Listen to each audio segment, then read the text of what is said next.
Berzikir batin tunggal. Ya. Nah, berzikir batin tunggal itu berarti dengan kata la ilaha illallah. Ya. La, nah, nafas kita di dalam tuh. Ya. La, nafas kita turun tuh ya. Ya, rekor nih ya rekor. Bisa kalau rekor. La ilah, ini masih di bawah nafas kita. La ilaha. Ha ini sudah keluar. Ya. Ha, mata kita sambil melihat. Tadi la ilahnya, mata kita tertutup sahabat beriman ya. Mata kita tertutup. Tapi jangan kita bawa dengan kalam. Jangan kita berkalam ya. Rasa yang mengatakan la ilah. Ini sihir. Ya, sir. Iya. Nah, la ilah. Nah, pas mengatakan ha, sambil membuka mata. Ha ilallah. Artinya nafas itu sudah kita hembuskan. Baru kita membuka mata, menatap badan kita, ya, zohir kita ini, ya. Itu jangan kita menatap zohir kita dengan mengatakan akan kulitku, ya. La ilaha illallah akan kulitku. Nggak perlu banyak-banyak itu dulu, artinya jangan perlu macam mau 100 kali. Yang penting kita belajar dulu artinya yang awal dulu. La ilaha illallah akan kulitku. Nah, ini yang dikatakan kulit ini artinya kulimanya. Nah, makanya dikatakan kulit itu kulimanya, karena semua apapun yang di atas alam semesta ini ada kulit. Ya, langit ada kulit, semua ada kulit. Makanya kulit itu adalah maujud. Artinya bukti kekuasaan Tuhan tadi. Ya. Ada kulit berarti ada daging. Ada daging berarti ada tulang. Ya. Jadi kulit inilah kekuasaan Allah yang maha besar, artinya Allah yang maha perkasa. Kulit. Maupun sama binatang, maupun sama hewan, maupun sama buah atau tanaman, itu ada kulit. Makanya kulit ini adalah persaksiannya Allah bahwa Allah itu maha perkasa atau maha luar biasa. Nah, makanya dikatakan kulima itu adanya bagaimana artinya kalimat Allah ya, kulima. Nah, kalimat Allah yang mana? Inilah asmanya. Inilah yang dikatakan asma diri kita ini yang zohir ini. Inilah kita Allah ini. Zohir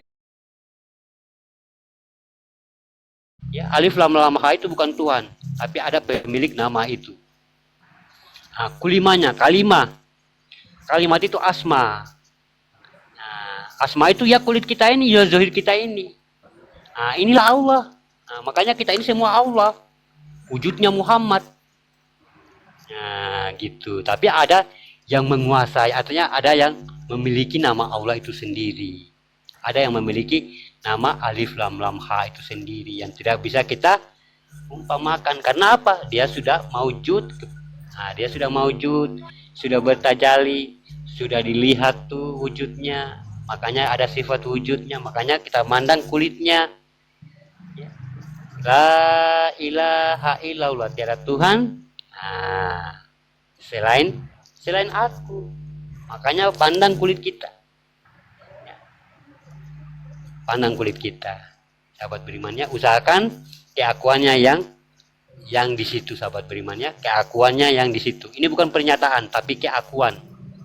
Ya, sebelum kita memasuki zikir la ilaha illallah ya, kita beradab dulu ya, kita beradab, kita bermunajat, terserah munajat kita apa. Ya, ini sebenarnya saya sudah terangkan juga. Ya, kodrat aku, kodrat Allah semata, ya, sifat aku, sifat Allah semata, basar aku, basar Allah semata. Kita mandang penglihatan kita ya.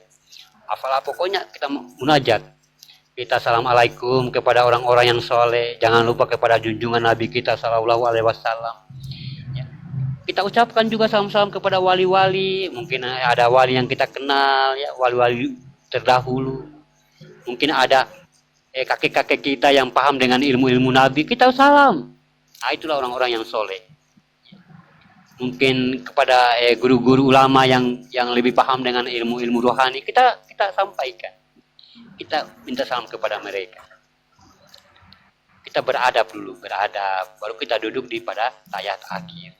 Nah, duduk pada tayat akhir, jangan artinya kita tidak boleh di dalam tayat awal, karena tayat awal adalah artinya bagaimana kita bertasbih atau bukan berzikir, sahabat beriman ya, bertasbih ya. Atau bukan berzikir. Nah, kalau berzikir itu dia letaknya di tayat akhir duduknya ya. Nah, itu makomnya dia syahada, bukan sa'diyah lagi, sahabat beriman. Jadi kita bermunajat ya, kita minta salam kepada malaikat ya, karena malaikat yang telah menyambungkan, artinya yang mampu memperkuatkan tulang-tulang kita atau menyambung tulang-tulang kita dalam diri kita. Nah, itu kerjanya malaikat. Nah, jadi kita harus artinya bermunajat, pokoknya mau bahasa daerah kita sendiri terserah ya. Nah, lepas itu kita bersalawat ya, ya. Kita hidupkan dulu sir di dalam diri kita, artinya kita hidupkan dulu sir. Apa yang dimaksud sir? Kita hidupkan dulu apa yang rasa kita, artinya di dalam diri kita rasakan. Kita sudah rasa tuh naik turun di dalam diri kita, jangan kita atur ya. Kita sudah mantapkan, sudah terasa, benar-benar terasa, nah, baru kita la ilah, tutup mata. Nah, ini yang dikatakan basiro ya. La ilah, kita mandang dengan rasa. Nah, itu yang dikatakan ainul basiro ya. La ilah, ha, kita membuka mata, pas nafas terbuang, artinya terhembus. Illallah, mandang jasad kita ini, mandang ya. Kita lihat jasad kita, baru kita sampaikan, akan kulitku ya. Kita lakukan terus menerus ya. Kadang-kadang jadi kita sambil artinya memperbaiki diri kita situ, sahabat beriman ya. Kita sambil memperbaiki diri ya. Memperbaiki diri, kalau kita memang ingin mendapatkan yang 7 itu, kita harus memperbaiki diri dulu kita, artinya sambil kita memperbaiki diri ya. Karena kadang-kadang dia terhambat karena mungkin ada yang salah dalam diri kita ya, mungkin ada yang salah dalam sholat kita, mungkin ada yang salah dalam hidup kita perbaiki, kita amati. Kenapa kok nggak berdampak ya, kenapa kok nggak ada reaksinya, kenapa kok nggak artinya nggak ada dampak gitu.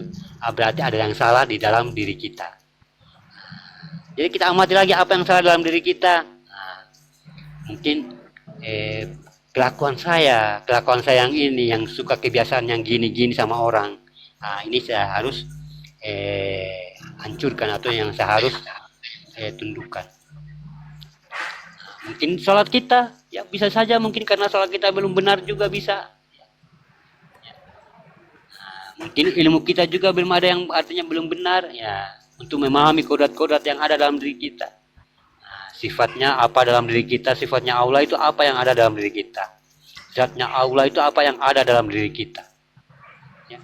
Zatnya Allah dalam diri kita adalah rohani bagi kita, atau roh bagi kita, maujud menjadi jasad kita. Inilah kita. Dari sifat apa yang ada dalam diri kita, inilah nyawa bagi kita, inilah kodrat, iradat, samar, basar, kalam, hayat tadi, yang membuat tingkah, yang membuat gerik di dalam diri kita. Diri inilah yang menguasai ya, diri inilah yang menguasai di dalam yang apa sifat zat itu, diri inilah yang menguasai diri inilah. Makanya dikatakan la ilaha illallah, tiada Tuhan selain aku. Tapi itu adalah keakuannya, sahabat beriman ya, bukan keakuan kita.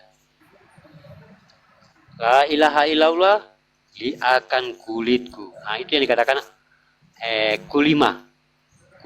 kulimanya Allah. Kalau kita sudah duduk di situ di kunnya Allah, ya akan artinya Allah ini akan membukakan yang 7 tadi, akan mulai menghidupkan. Kok tiba-tiba saya bisa mandang kayak gini ya? Kok bisa-bisa saya tahu sama orang kayak gini ya? Tiba-tiba muncul kemustahilan Allah itu pada diri kita. Muncul tuh, udah mulai muncul, berarti Allah udah mulai bukakan itu, artinya batin-batin kita, pintu-pintu batin kita tadi. Kok tiba-tiba saya bisa tahu perasaan orang kayak gitu? Kok bisa saya bisa Kok bisa tiba-tiba saya doain orang, lepas itu dia bisa sembuh ya? Ah itu mulai ada efek tuh. Itu sahabat beriman ya. Allah mulai artinya memperlihatkan kemustahilannya. Nah, nanti kalau kita lakukan itu mustahil bagi orang lain. Wih, kok bisa ya? Kok bisa ya? Ah inilah. Karena apa? Sudah Allah yang menguasai di situ. Sudah Allah yang menguasai. Kok bisa ya? Kok bisa cuma gini-gini aja? Kok bisa gak? Nah itulah kemustahilan Allah yang ada pada diri Allah itu sendiri. Jadi kita nggak bisa artinya ya orang kadang-kadang nurunin hujan, lepas itu kita membawakan dengan logika, mungkin kebetulan hujannya turun, pas dia lagi berdoa kebetulan hujannya turun, tidak. Ya. Nah, kadang-kadang kemustahilannya Allah itu kita bikin begitu, sahabat berimannya, kita buat begitu. Kadang-kadang orang lakuin, kok bisa ya? Orang itu artinya menghentikan gelombang lautan. Tapi mungkin kebetulan aja gelombang lautannya lagi teduh. Itulah orang-orang yang berpikir artinya yang tidak mampu akalnya sampai ke sana. Padahal Allah memiliki sifat kemustahilan.